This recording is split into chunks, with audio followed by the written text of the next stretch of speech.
Bien, vamos a continuar con nuestro estudio.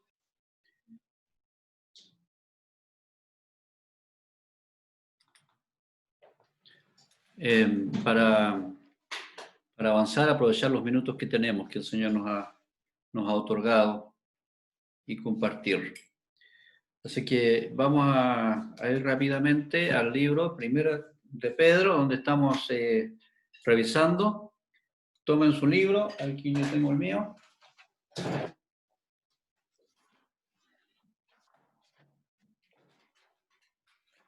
Tomen su libro.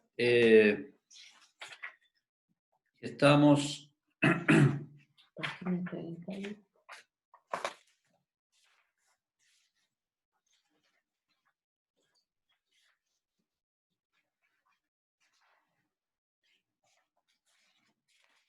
entre la página 32, donde está el texto, y vamos a ir a la página 34, ahí vamos a estar trabajando. Sí, no sé, ahí tienes que prenderlo. Pegado para ser. Un segundito. 32. Me quedó pegada una imagen, esperemos un segundito.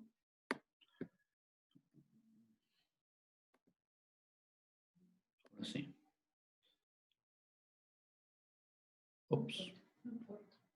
Sí importa. Pero espera un segundito. El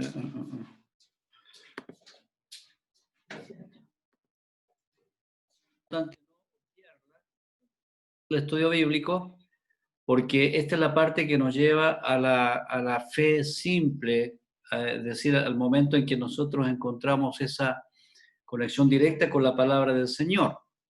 La otra parte, a la que vamos a entrar ahora, nos ayuda a que cada vez que volvamos a leer la palabra, tenemos más abierto, más amplio nuestro criterio y tenemos más conocimiento para poder entender mejor la palabra que Él nos está dando. Pero esta parte jamás una reemplaza a la otra. Eso es un gran error que se comete en la vida práctica de aquellos que estudian la palabra, que en algún momento se pierde esta conexión. Debe siempre existir este puente entre la parte 1 y la parte 2. ¿Ya? Este es el puente que se hace. Yo parto teniendo una experiencia personal con el Señor, respondiendo a estas preguntas simples. ¿Tengo un pecado que confesar a causa de la palabra que leo? ¿Me está recordando, Señor, alguna promesa que tú me has dado? Recordemos que hay 365 promesas de la Biblia. ¿Me está indicando algún pecado con esta palabra a la cual que yo debo abandonar? ¿Y cuál es la palabra tuya que tienes para mí en este día, en el día que estoy estudiando la Escritura? Por eso recomiendo lectura bíblica diaria. ¿Ya? El segundo aspecto es el que vamos a ver ahora, que es observemos cuidadosamente. Observar cuidadosamente es el primer paso para que logremos extraer el máximo de las enseñanzas de Pedro. Debes leer el mismo párrafo en 3 versiones diferentes, cosa que ya hemos hecho nosotros. Ahora, a completar el siguiente cuadro. Esto es exégesis, así se llama la palabra técnica, para que ustedes también la puedan manejar en su estudio. Observar es parte, digamos, exégesis es parte de lo que es la observación. La exégesis tiene un significado literal de extraer, de sacar afuera, digamos, tomar el texto y sacar el texto para poder entenderlo. Es esa el significado. Ahora, hay diferencia en la forma de acercarse al texto. ¿Por qué es tan importante tener clara esta diferencia? La otra parte se llama eisegesis. Exégesis es una forma de hacer las cosas y la eisegesis es otra forma de hacer las cosas, de acercarse al texto. El tema es que la exégesis toma la Biblia y desde la Biblia tú sacas lo que la Biblia dice y de acuerdo a eso vamos haciendo el aprendizaje. La eisegesis, tienes una idea y penetras en la Biblia buscando versículos que justifiquen la idea. Entonces, la segunda es una forma muy común, pero errónea, de acercarse a la Escritura. Entonces es siempre mejor ir de acuerdo a cómo la Biblia nos dice. Por eso nosotros procuramos estudiar libros completos para entender el contexto completo de lo que Dios quiere decirnos. No es, la idea es sacar un pedacito de acá, un pedacito de allá, o poner un texto, una idea preconcebida y buscar en la Biblia justificaciones para eso. Eso permite que se produzcan muchas aberraciones. Hay textos hoy día que justifican, por ejemplo, la inclusión de ideologías en cuanto a la vida de pareja. Hay libros hoy día que incluso defienden las relaciones homosexuales en base a textos bíblicos que están eisegizados, o sea, los han sacado de contexto para poder meterlos y justificar cosas. Lo mismo, algún tipo de diferentes líneas teológicas, dos extremos que yo voy a mencionar. Una es la teología de la prosperidad, que saca del contexto algunos versículos para poder justificarse, y otra es la teología de la liberación, que es el otro extremo. Acá están los ricos, acá están los pobres, una forma de decirlo así, pero ambos están desequilibrados en su forma de hacer el trabajo de teología, porque no hacen exégesis del texto, sino que buscan justificación a sus pensamientos preconcebidos y buscan en la Biblia. Entonces, por eso es muy importante nosotros saber enfocarnos en la exégesis del texto y no hacer eisegesis. ¿Qué encuentro en la Biblia que justifique que a mí me gusta tal o cual cosa? Así no se trabaja. Es qué me dice la Biblia y cómo debo acomodar mi pensamiento respecto a lo que la Biblia dice. Eso es lo que estamos tratando de hacer. Vamos a bajar en versículos 10 y 11 y algo del 12, donde dice: los profetas que anunciaron la gracia reservada para ustedes estudiaron cuidadosamente esta salvación, querían descubrir a qué tiempo y a cuáles circunstancias se refería. El Espíritu de Cristo que estaba en ellos, cuando testificó de antemano acerca de los sufrimientos de Cristo y de la gloria que vendría después de estos. A ellos se les reveló que no se estaban sirviendo a sí mismos, sino que les servían a ustedes. Hablaban de las cosas que ahora les han anunciado, los que les predicaron el Evangelio por medio del Espíritu Santo enviado del cielo. Entonces, recordemos que estamos en el proceso de observación, de eisegesis, y aquí destacamos palabras como la palabra profetas, la palabra estudiaron cuidadosamente, querían descubrir en ellos, los profetas, estos, otra vez los profetas, a ellos, y la palabra tiempo, la palabra circunstancias, ahí nos vamos a estar enfocando. ¿Ya? Los profetas estudiaron cuidadosamente, querían descubrir tiempos, circunstancias, estos, ellos. Ahí vamos a trabajar. Entonces, recordemos que ya la semana pasada, y vamos a trabajar la palabra Espíritu de Cristo, reveló, y también Espíritu Santo. Esperemos que alcancemos a ver todo eso dentro de esta mañana.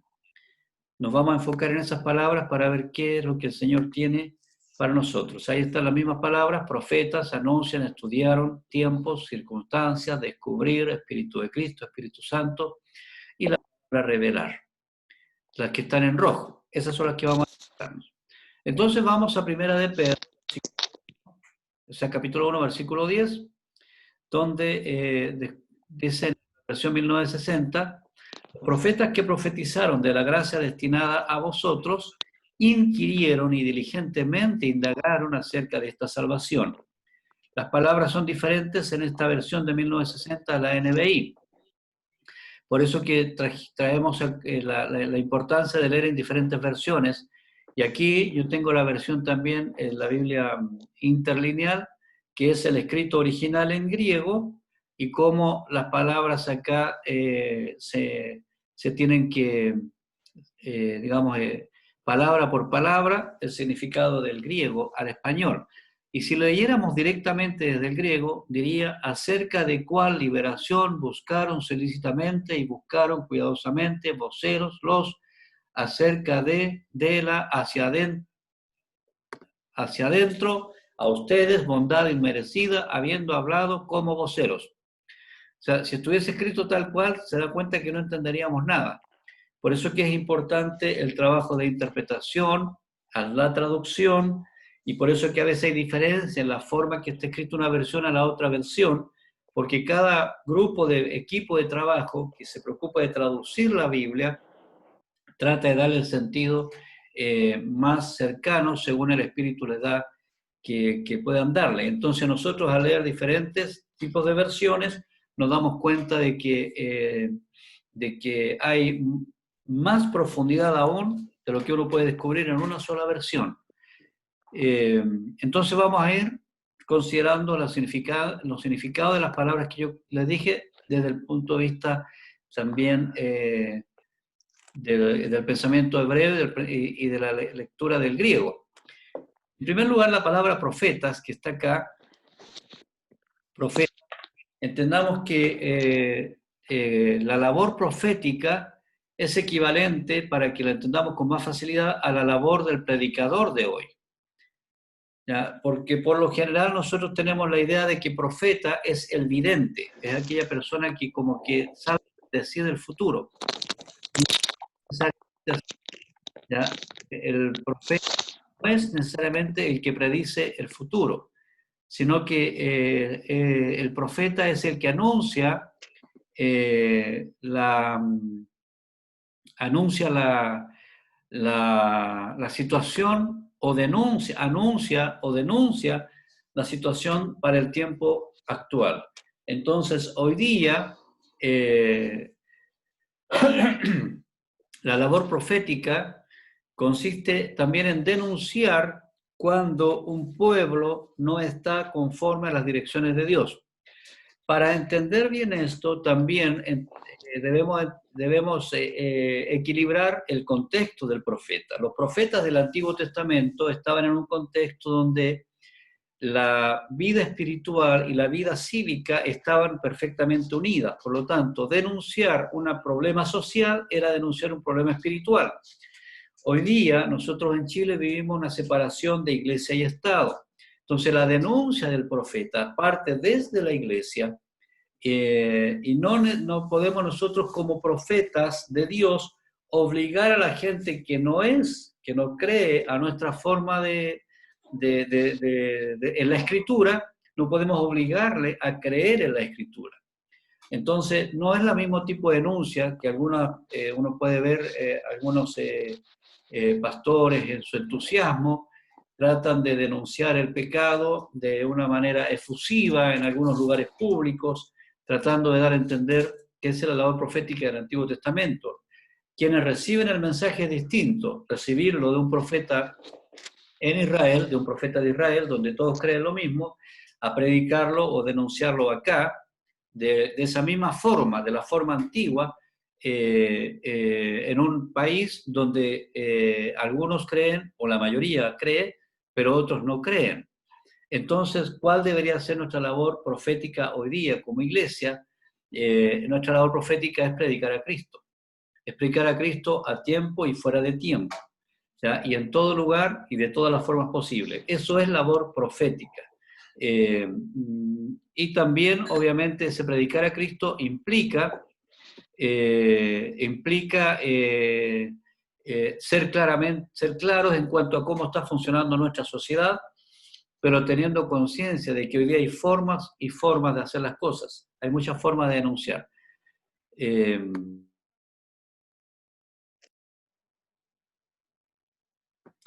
Ahora, la eventualidad de un cumplimiento futuro de la predicación presente es de exclusiva responsabilidad del Dios que inspira el mensaje. El otro día, no sé si estará Claudia Craig por ahí de La Serena, una discípula de allá de El Salvador, que ahora participa a otra congregación, pero esta me mandó un folleto de los que escribíamos en El Salvador, digamos hace unos 20 años atrás por lo menos, y curiosamente leyendo la editorial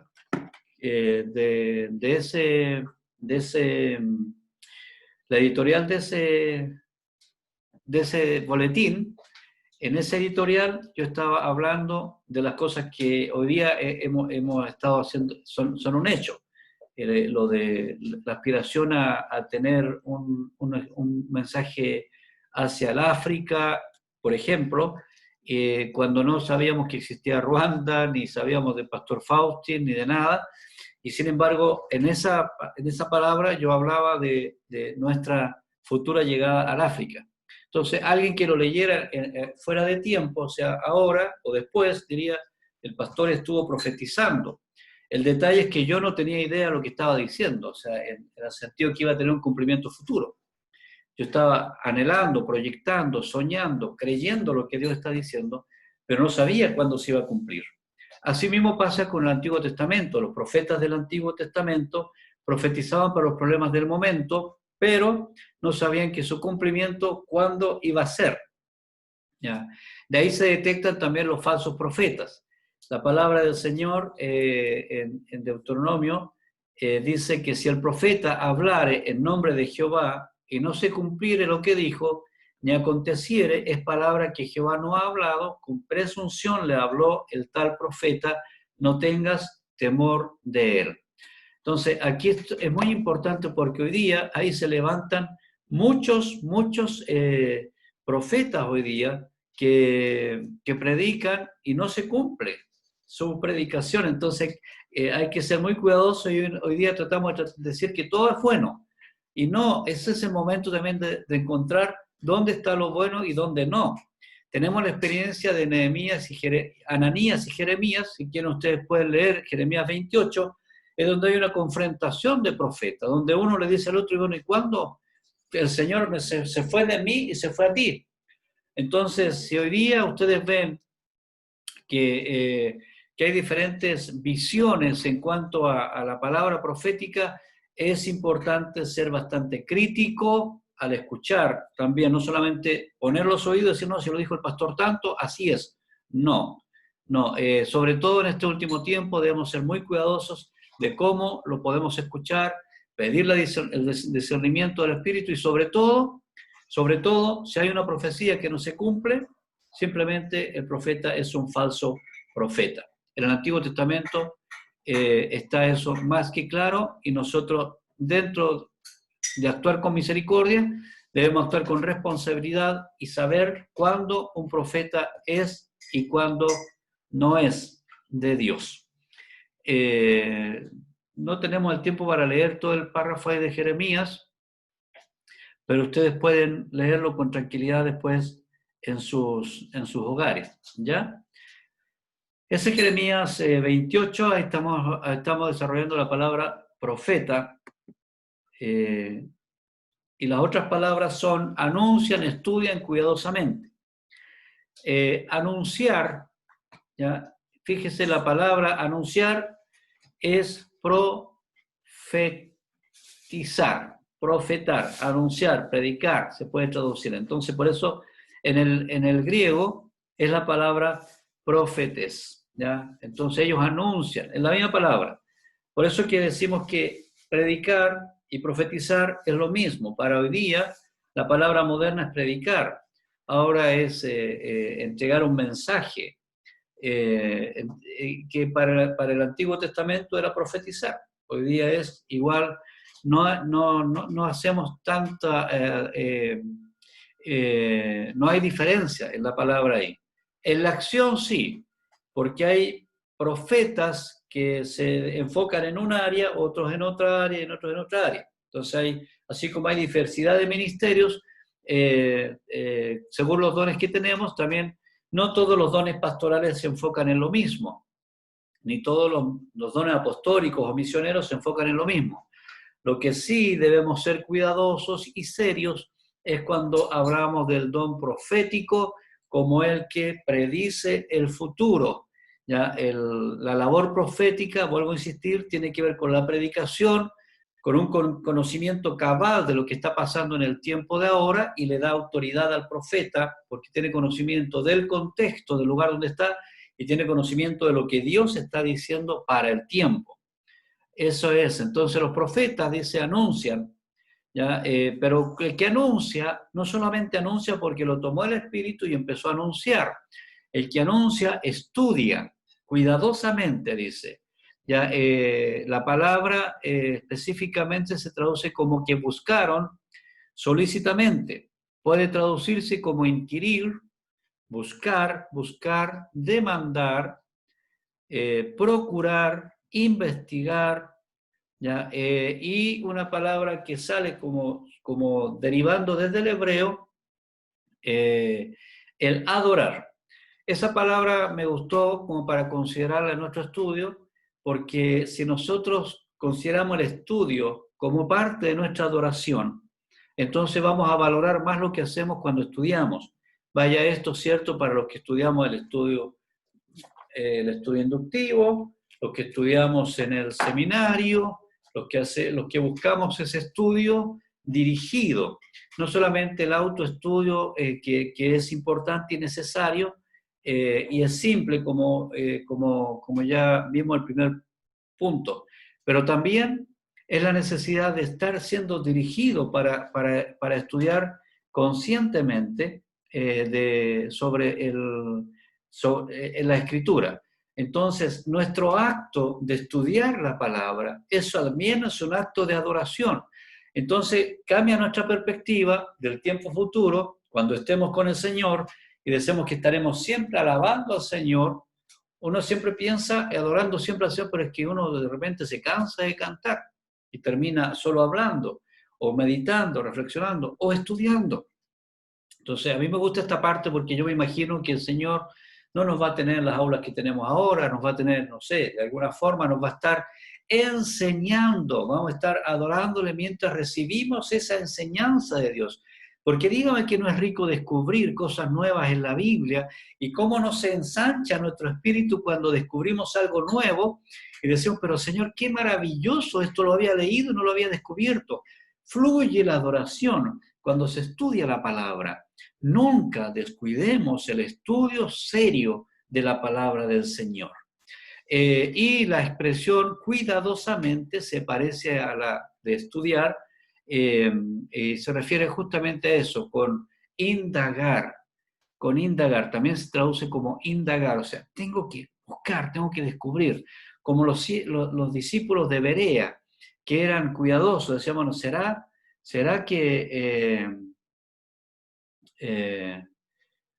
¿cómo se llama? ¿Será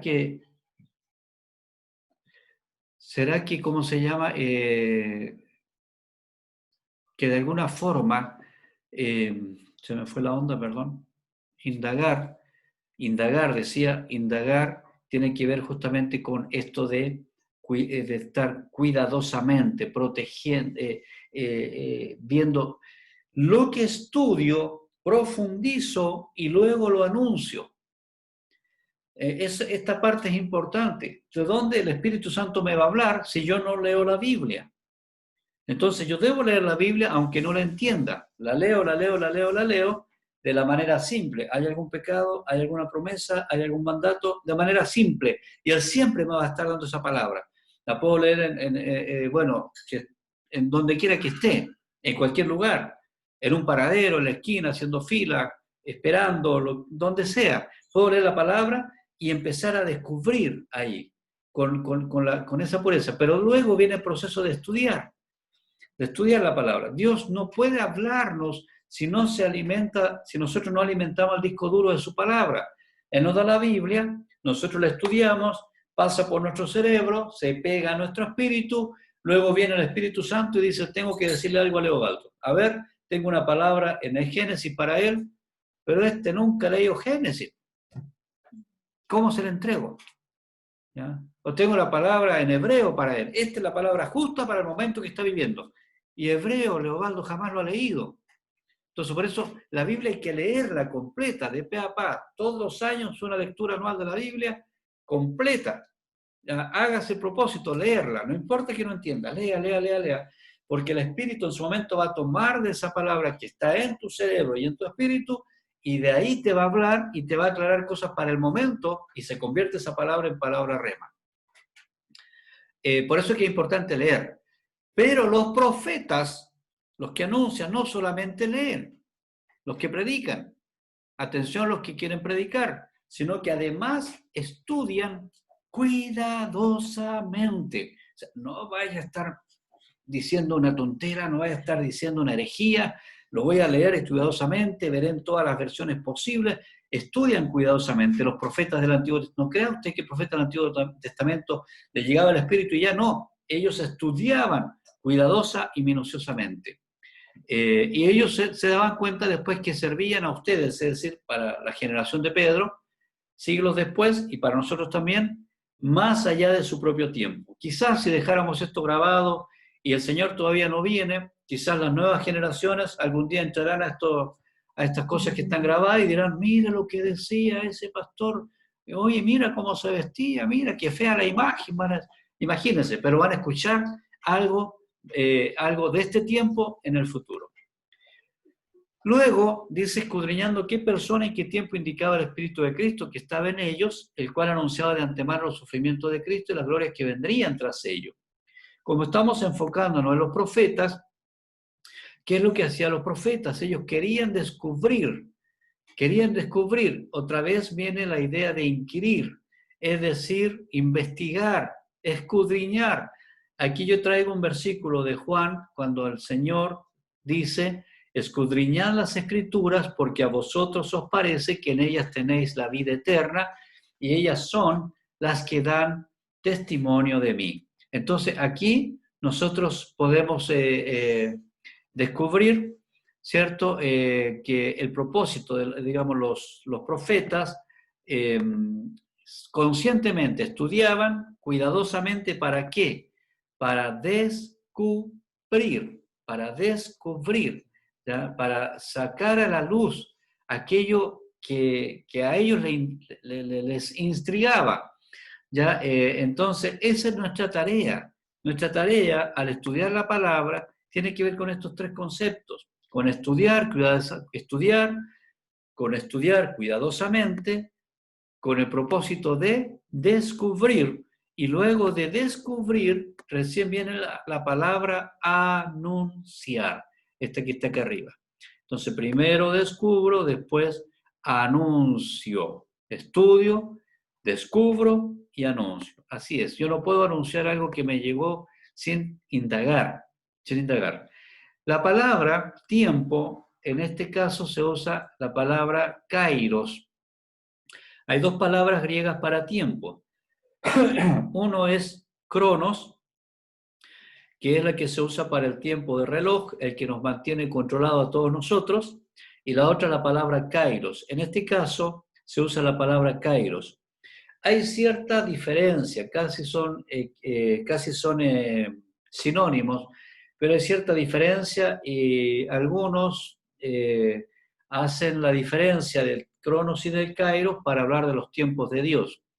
Otros no están tan de acuerdo con eso, pero sí a mí me gusta pensar que el kairos tiene una significancia más relacionada con lo espiritual, en el sentido de que Dios sí tiene los tiempos contados y tiene las cosas preparadas cada momento en su tiempo, porque el tiempo kairos no es el tiempo que se mide con el reloj, sino que es el momento, es la ocasión, es el tiempo apropiado, es ahora, es aquí, es esta la oportunidad, este es el tiempo para ti.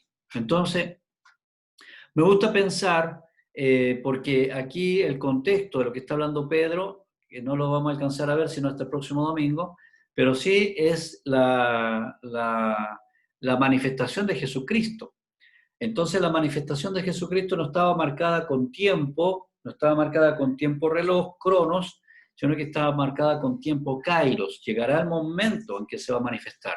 La segunda venida de Cristo también está manifestada con tiempo kairos, no con tiempo cronos. Nosotros no sabemos a ver a qué hora llega para prepararnos. Hacemos todo lo que queramos antes de que venga y después, antes de que nos toque con él, ahí nos acomodamos.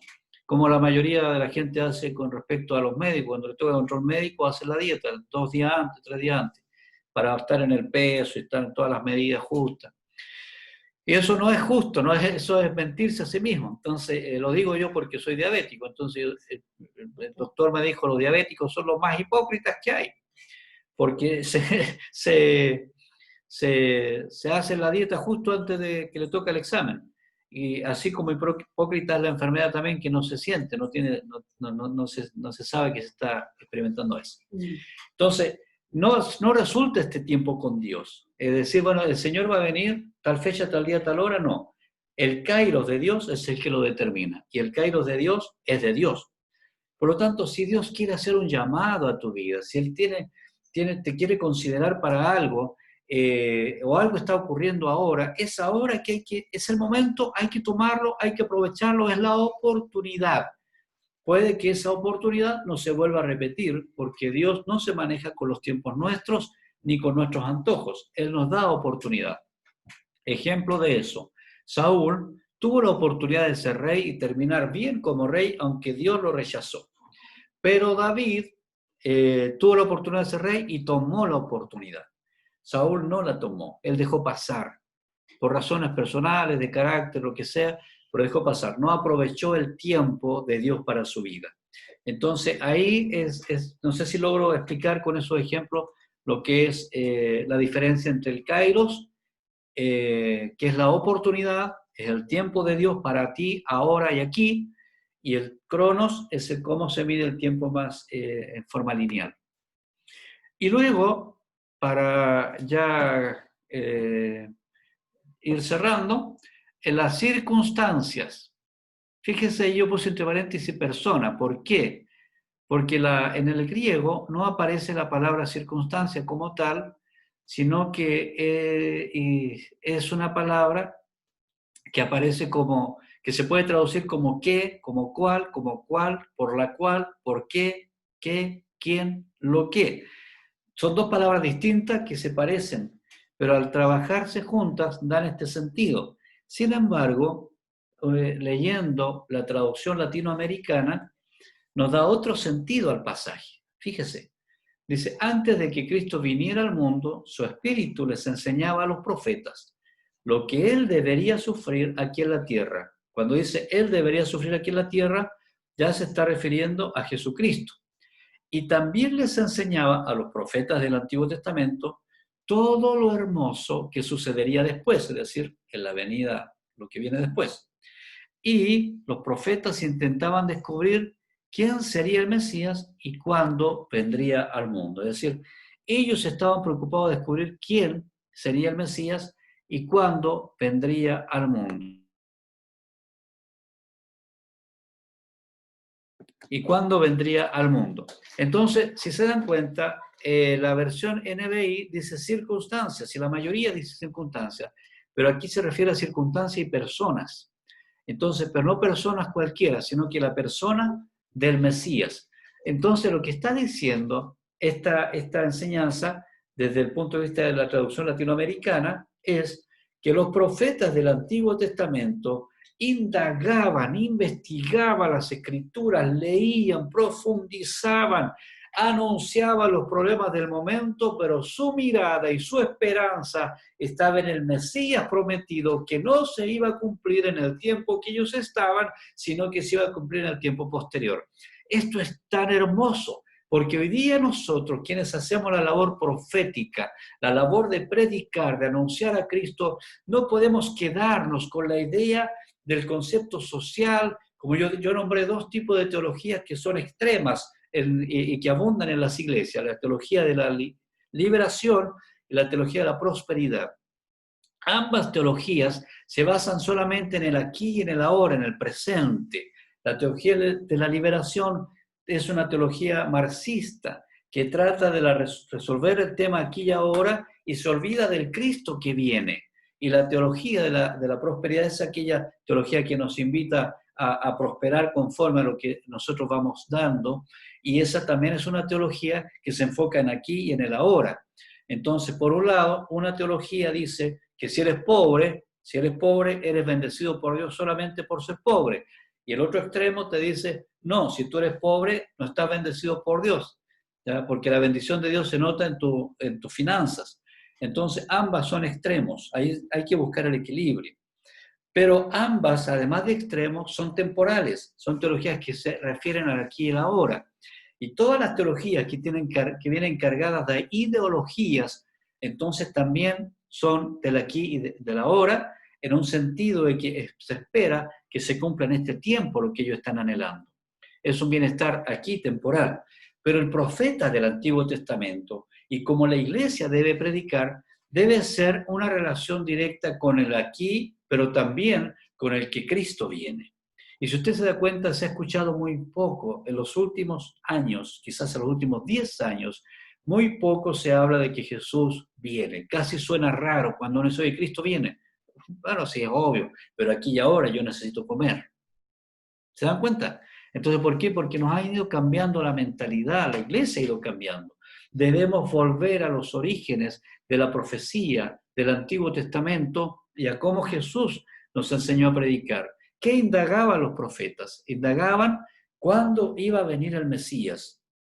No supieron los tiempos, pero supieron el kairos. Va a venir, de venir viene. Y algunos aún hoy día todavía no creen que el Señor haya venido, todavía esperan al Mesías. Pero nosotros hoy día, nuestra predicación debe ser sí, necesitamos predicar para la necesidad del momento, tenemos nuestra esperanza de que se resuelvan las cosas ahora, que el Señor nos sane ahora, pero también que el Señor venga y nos sane definitivamente y nos quite toda relación con el pecado y la enfermedad.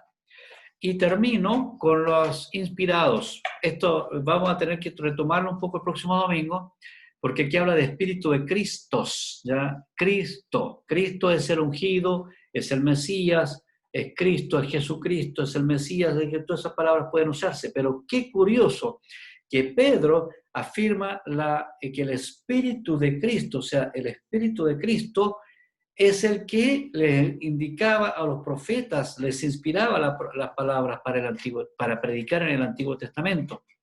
Entonces, nos está hablando de la eternidad de Jesús. Es tan importante esto porque Pedro, recordemos que era judío, y él este mensaje lo entrega casi para los judíos y está cometiendo una herejía desde el punto de vista judío, diciendo que el Espíritu de Cristo es el que inspiraba a Isaías, a Jeremías. Es casi una herejía desde el punto de vista judío, pero Pedro lo dice atrevidamente porque él está convencido de lo que una vez el Señor le reveló. Tú eres el Cristo, el Hijo del Dios viviente. Entonces para él no es problema que diga lo que digan. Yo sé, dice Pedro, que es el Espíritu de Cristo el que trae esa revelación. Y como Espíritu Santo, la expresión santo, ¿cierto? Es limpio en sí mismo, es inocente, modesto, perfecto, castro, puro. Que es, entonces descubrimos que es el mismo espíritu. Pero para Pedro, el Espíritu de Cristo predica, inspira en el Antiguo Testamento, y el Espíritu Santo inspira en el mensaje del Evangelio. La palabra para la inspiración, cómo se le despierta al profeta, cómo descubre esto, es revelación. Es la palabra apocalipsis, es decir, los profetas del Antiguo Testamento recibían el Apocalipsis mientras ellos indagaban, Apocalipsis no el libro, sino que la revelación, mientras ellos indagaban para descubrir cuándo había de manifestarse el Cristo, y no iba a ser manifestado para su tiempo, sino para el tiempo que escribe Pedro. Eso sería como el resumen del versículo 10 y 11 de Primera de Pedro, capítulo 3. Entonces, vuelvo a decir, la palabra revelar es muy importante, porque la revelación viene por voluntad de Dios. Tú puedes indagar y todo lo que se quiera, pero si el Espíritu de Dios no quiere revelarte, no lo va a revelar. Él entrega lo que quiere, cuando quiere y como quiere.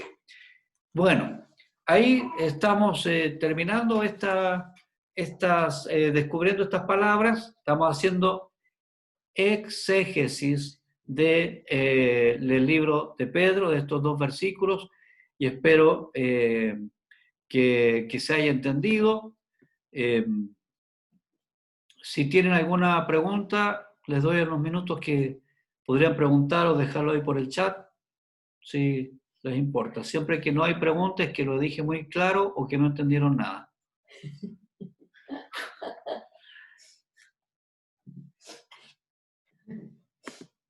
Creo que como yo soy positivo, está todo clarito. Muy bien, pastor, clarito. Gracias, gracias.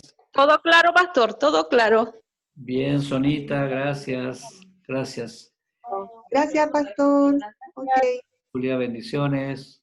Igual para usted, pastor, para toda su familia. Amén, gracias. ¿Cómo está el bebé? Por aquí anda, por al lado, anda en el coche por ahí, Ay, ¿está bien? escuchando el estudio. Bien, me parece. Gracias a Dios, todo bien. Qué bueno, pastor, me alegro. Gracias. Recuerden que queda el estudio grabado ahí más ratito en el Facebook, Sí. Estudio Bíblico, para que después, si quieren, lo puedan repasar o releer. ¿Ya? Ajá. Bendiga y sigamos unidos en esta mañana, en esta tarde, tiempo de bendición. Les recuerdo que esta tarde vamos a presentar al bebé en la celebración de la tarde, así que si quieren verlo, participar de ello, compartan la alegría con nosotras. Amén.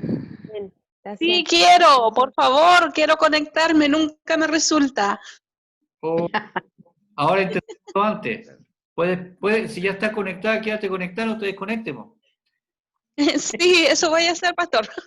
A ver. No, ¿En este mismo link? intentemos antes, yo te ayudo. ¿En este mismo link o hay que cambiarse a otro? Hay que cambiarse porque se transmite de otra parte. Si lo tienen ahí para ponerlo en el chat por si acaso alguien... Pero mándamelo. Lo vamos a poner acá en el chat antes que se vayan. Ya. Si acaso. Ya, pastor, si no, yo lo whatsappeo. Ya. Yo le mando un WhatsApp. Aquí lo vamos a poner. Gracias.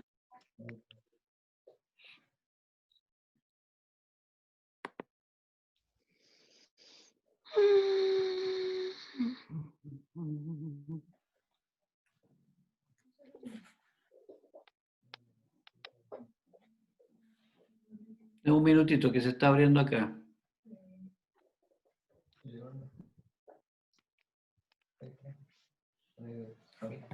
Ya. Aquí lo tengo.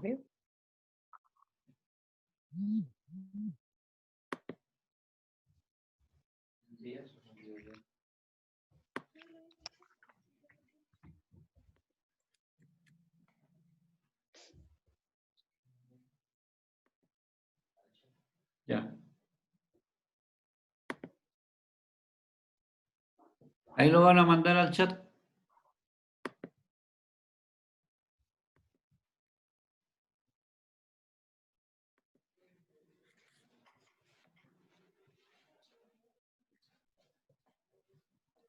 Ahí está. Ahí está. Ya, el Giovanni lo mandó. ¿Ya?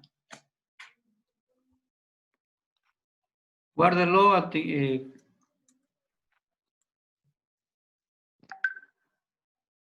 estaría.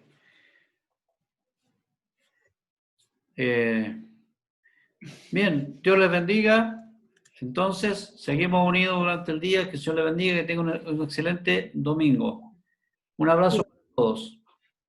Bendiciones, pastor. Chao, saludos a todos. Chao.